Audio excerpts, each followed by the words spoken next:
안녕하세요. 파미델리 신민종 기자입니다. 오늘은 비피도에 대해서 다뤄보도록 하겠습니다.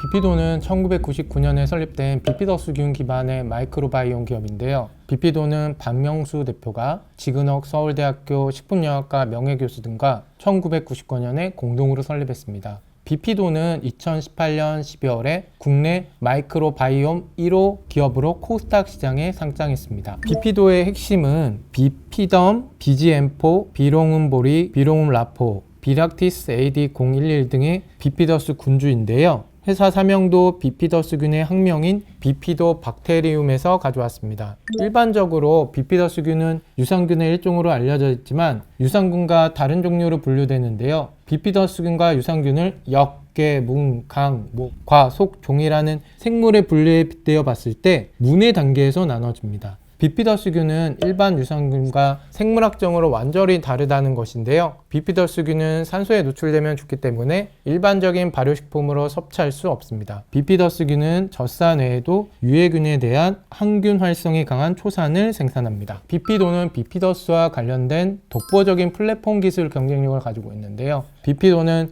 비피더스 균주와 관련해 국내 기업 최초 및 글로벌 기업 중 6번째로 미국 식품의약국의 신규 식품 원료, 즉 NDI와 원료 안정성 GRAS 인증을 획득했는데요. 이를 바탕으로 비피도는 국내외 프로바이오틱스 등의 주문자 개발 생산을 통해 성장을 거듭하고 있습니다. 비피도는 비피더스균과 관련해 250여 개 연구 논문과 약 100건의 특허 실적을 보유하고 있습니다. 비피도는 독자적인 마이크로바이옴 실용화 촉진 기술 플랫폼 MAP를 구축했는데요. MAP는 남배양성균인 비피더스균을 기초 연구부터 시작해 대량으로 생산하고 원료화한 뒤 이를 이용해 완제품화하는 전 공정에 대한 원스톱 플랫폼 기술입니다. 비피더스균은 산소와 접촉하면 사멸하는 특징을 지니고 있는데요. 이런 이유로 일반 유산균에 비해 비피더스균 연구 개발이 늦어진 측면이 있습니다. 비피더스균은 배양이 상당히 어려워 난배양성균이라고도 불리는데요. 비피더스균을 대량으로 배양하는 것은 기술 난이도가 매우 높습니다. 이 때문에 글로벌하게 비피더스균을 다루는 기업들이 드물죠. 비피도는 MAP를 활용해 비피더스균을 이용한 건강기능식품을 국내 기업으로부터 주문자 개발 생산, 즉 ODM하고 있는데요. 주요 상품은 비피젠, 비피로랩, 더팜, 뉴바이오틱스 등이 있습니다. 비피도의 가장 큰 특징은 비피더스균을 대량 생산할 수 있는 기술을 갖고 있다는 점입니다. 비피도는 이런 기술력을 바탕으로 매출 비중이 높은 수출을 확대하는데요. 지난해 매출 기준 수출은 46%, 내수는 41%의 비중을 차지했습니다. 비피도가 기대하고 있는 국가는 바로 중국과 사우디아라비아, 베트남인데요. 비피도는 2022년 식약처로부터 국내에서 처음으로 특수의약 용조 제식품 FSMP의 해외 생산 기업 승인을 받았습니다. 이는 비피도가 생산한 특수의학용 조제식품이 2022년부터 변경된 중국의 법규와 규정에 부합한다는 뜻인데요. 비피도는 홍천 공장에서 생산한 프로바이오틱스 제품과 특의식품을 중국에 2022년 하반기부터 본격적으로 수출했습니다. 비피도는 올해 중국 유아균주 등록을 반드시 완료해 수출을 확장한다는 계획입니다. 비피도는 지난해 3월부터 사우디아라비아에 프로바이오틱스 제품을 수출하고 있습니다. 비피도는 사우디아라비아를 기점으로 중동 수출을 확대할 예정인데요. 비피도는 베트남 수출 확대도 꾀합니다. 베트남 제약그룹 빈푸파마 임원진은 올해 초 비피도 홍천 공장을 방문했습니다. 빈푸파마는 베트남에서 허브 제품, 건강기능식품 및 스킨케어 제품을 유통하는 전문기업인데요. 이번에 빈푸파마는 비피도의 홍천 공장을 방문해 올해 사업 목표를 위한 미팅을 진행하고 비피도의 균주 배양 기술 및 완제품 생산 공정을 참관했습니다.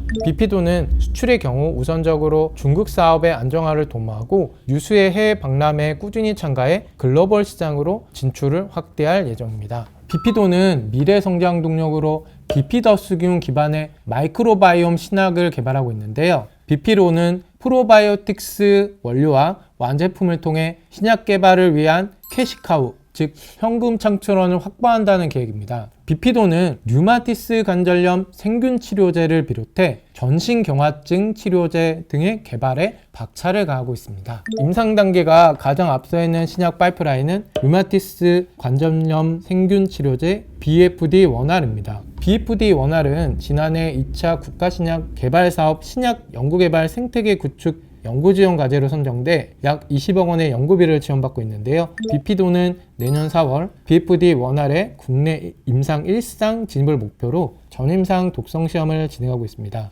비피도는 2026년 BFD-1R의 임상 2상, 2028년 기술 이전 또는 공동 개발을 통해 임상 3상을 각각 진행할 예정입니다. 류마티스 관절염은 면역 체계의 불균형으로 인해 발생하는 만성 자가 면역 질환으로 현재까지 이를 치료할 수 있는 근본적인 치료법은 없는데요. 기존의 치료제는 증상 완화 및 질병 진행 억제에 중점을 두고 있지만 부작용과 효과 부족 문제가 여전히 존재합니다. 최근 연구들에 따르면 류마티스 관절염의 원인 중 하나로 장내 미생물 환경의 불균형이 지목되고 있습니다. 비피도는 선행 연구를 통해 인체에 의뢰된 생균인 BFD-1R이 면역세포 TH17, TREG의 불균형을 회복시키는 면역 조절 효능, 관절염의 발현 억제, 연결 손상의 개선 결과를 확인했습니다. 비피도는 또 BFD-1R이 기존 류마티스 관절염 치료제와 병용요법 치료제로 허가를 받는다면 기존 치료제 시장에 해당하는 시장 확보도 가능할 것으로 보고 있습니다.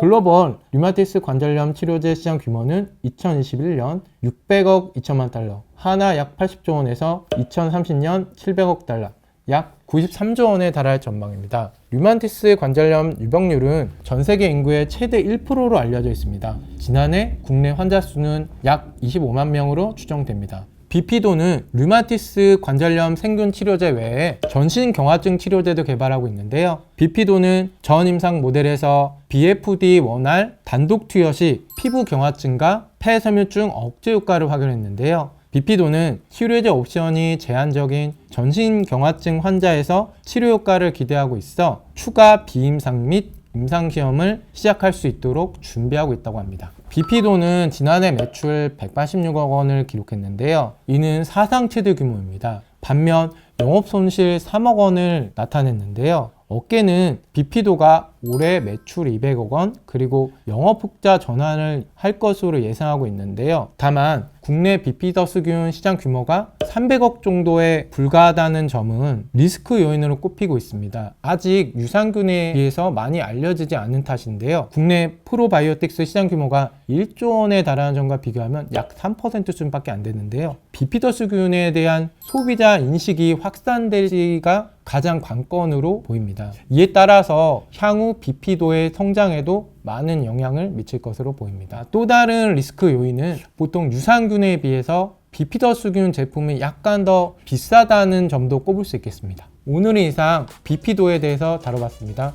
감사합니다.